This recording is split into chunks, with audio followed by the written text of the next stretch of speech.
Assalamualaikum warahmatullahi wabarakatuh. Hello, welcome back my YouTube channel. Kembali lagi bareng aku. Dan di video kali ini aku akan membahas soal SKD BUMN gitu ya. Nah, bagi teman-teman yang baru bergabung di channel ini, jangan lupa support channel ini dengan bantu like-nya, komen, dan subscribe. Serta juga ke media sosial lainnya biar channel ini menjadi channel edukasi yang berkembang. So, tanpa berlama-lama, yuk kita simak video yang satu ini. Oke teman-teman, kita lanjut ke part 3-nya ya, tentang membahas soal verbal mengenai tes BUMN ini. Oke. Nah, ini seperti yang aku bilang, kalau mau order, kalian bisa cek linknya di deskripsi box aku. Ini kalian bisa order di Shopee ya, harganya 20.000. Buku ini atau ebook ini udah dilengkapi dengan core values BUMN ya, TKD dan psikotesnya juga, PKB dan wawancaranya juga, full soal dan pembahasan ya. Ini adalah trik sukses menghadapi seleksi BUMN 2022. Oke? Kita coba tes verbal. Nah, sebelum aku membahas soalnya, ada tip and trick tes verbal ini ya. Yang pertama adalah umumnya soal pada tes verbal ini berupa kata-kata serapan dari bahasa asing atau bahasa daerah. Jadi, jika kita tidak mengenal kata yang ditanyakan, maka coba perhatikan kata-kata pada pilihan jawabannya gitu ya. Jika terdapat beberapa pilihan jawaban yang mempunyai pengertian atau arti yang sama, maka dapat dipastikan itu bukan jawaban yang tepatnya gitu. Jadi coba dicari lagi yang lebih tepat. Nah, untuk trik yang kedua, kita harus banyak membaca terutama kamus besar ya, KBBI, dan harus sering berlatih tes tentang sinonim maupun analoginya. Serta yang ketiga, triknya adalah seringlah berlatih soal-soal yang memuat tes verbal. Jadi intinya sering-sering berlatih, sering-sering membaca soal ya, dan lain sebagainya. Oke, kita masuk ke soal yang pertama, adalah kleptofobia. Nah, jadi di sini tuh ada kalau kita pisah nih kata-katanya, ada kata-kata klepto sama fobia ya. Kalau klepto tuh artinya berarti itu mencuri ya, mencuri nih teman-teman. Sedangkan kata-kata fobia berarti seperti yang kita ketahui itu adalah ketakutan ya.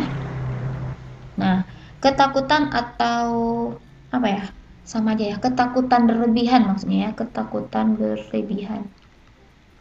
Oke, jadi kata-kata yang sama dari kleptofobia ini lebih tepat adalah yang A ya, takut kecurian. Kalau penyakit suka mencuri nggak mungkin nih, tergila-gila nggak, terbayang nggak, berlebihan enggak.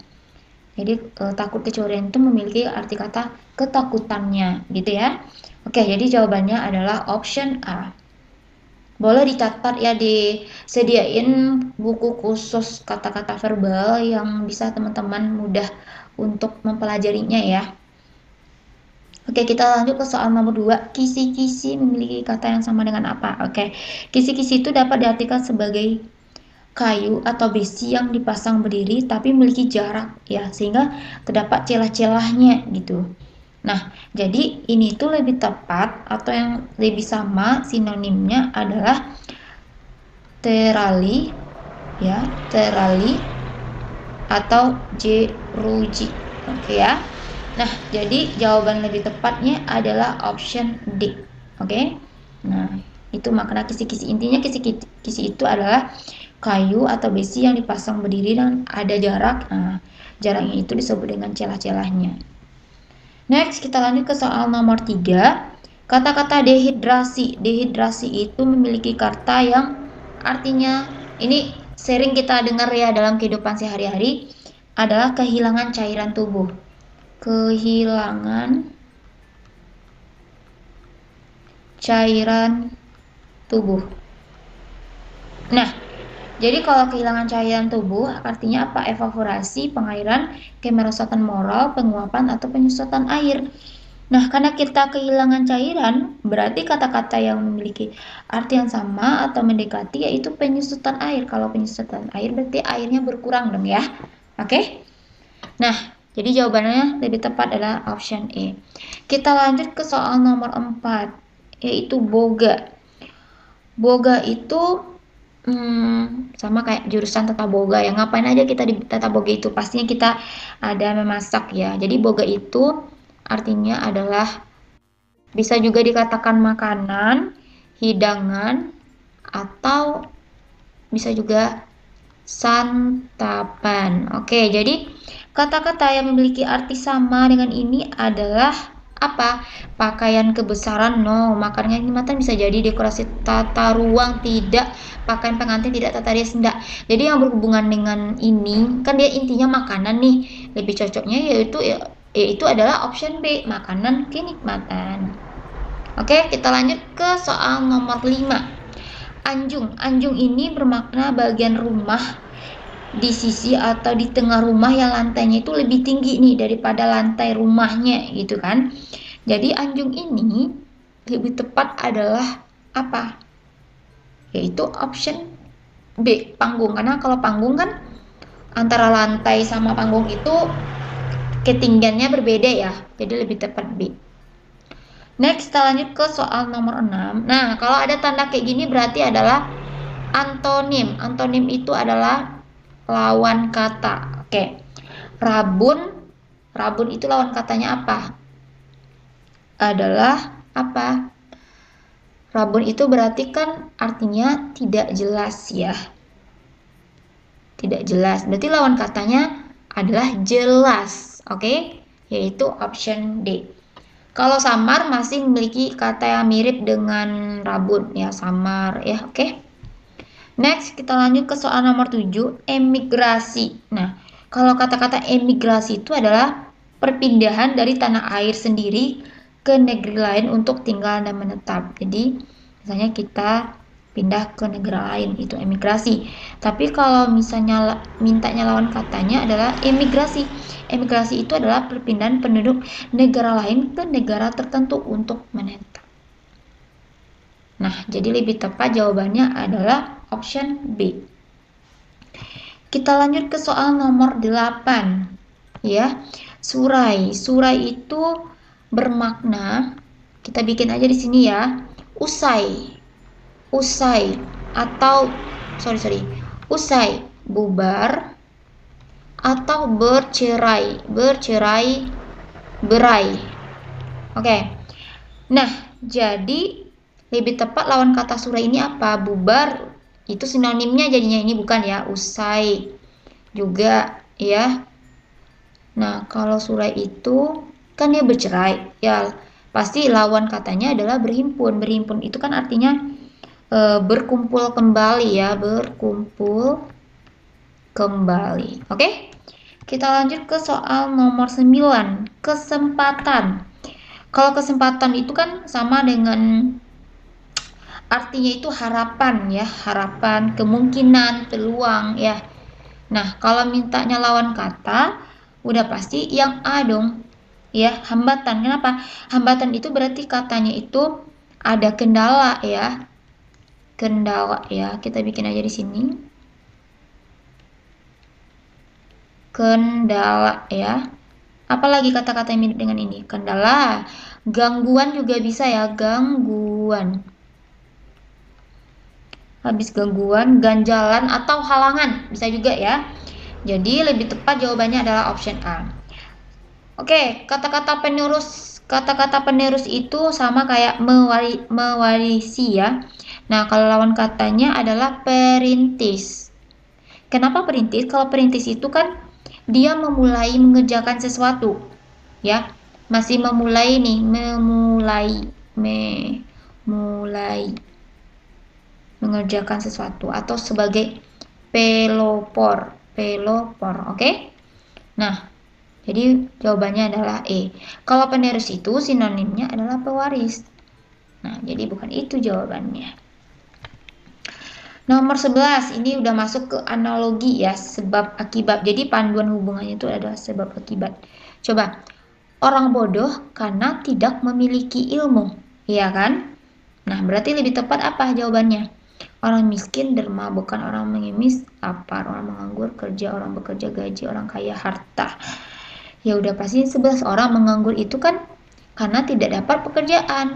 Adalah option C. Oke. Kita lanjut ke soal nomor 12, nelayan laut. Berarti nelayan itu berada di laut. Oke. Kemudian lebih tepat analoginya mana? Guru papan tulis, bukan, guru itu pastinya di sekolah. Petani bukan padi, di sawah. Karyawan Mungkin di kantor ya, pelukis kuas bukan. Penyanyi ya di panggung. Jadi lebih tepat jawabannya adalah option E. Oke, kita lanjutkan nomor 13, otonomi mandiri. Nah, ini arti katanya mirip ya. Otonomi itu sama artinya dengan mandiri. Sama ya, artinya ini sama gitu. Jadi kita lihatlah kata-kata yang sama dengan hard disk, akar udah pasti berbeda ya. Sabun mandi nggak ada hubungannya gitu. Cerdas banyak akal. Gimana nih? Yang ini ya. Cerdas itu artinya kan dia memiliki banyak akal, oke? Jadi lebih tepat jawabannya option C. Kalau bensin, mesin memiliki dua kata yang berbeda, jadi nggak ada hubungannya mereka itu. Artinya tuh tidak sama kata-katanya. Rakyat masyarakat udah pasti beda ya. Kalau rakyat pastinya sedikit, kalau masyarakat tuh lebih banyak rumpunnya.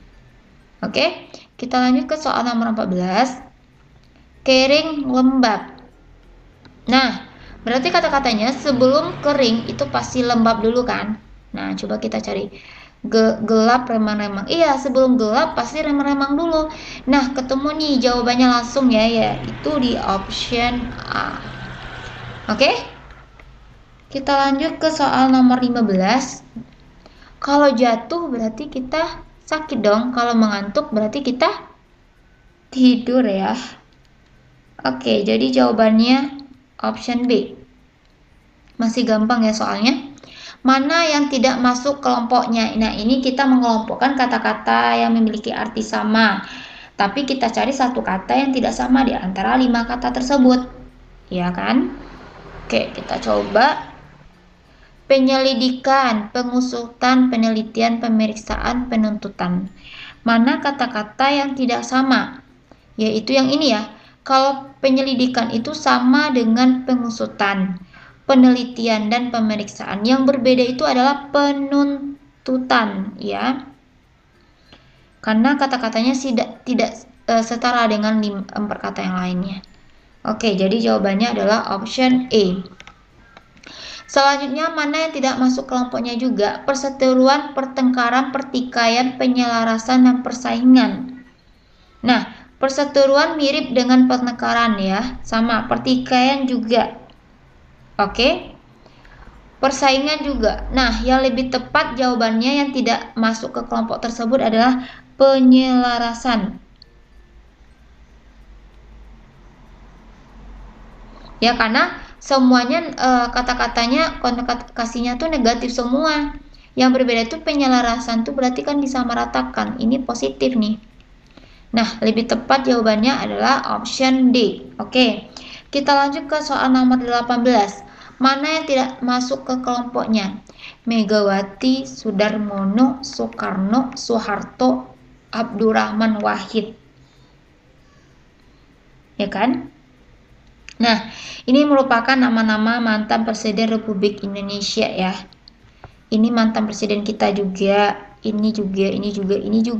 Yang tidak masuk ke mantan Presiden Republik Indonesia adalah Sudarmono. Nah, ini bukan. Jadi ini berhubungan dengan mantan presiden. Oke? Next, kita lanjut nomor 19. Mana yang tidak masuk ke kelompoknya? Serimpi, kecap, pendek, jaipong, angklung. Ya. Berarti ini masuk ke jenis-jenis tarian ya, jenis-jenis tarian.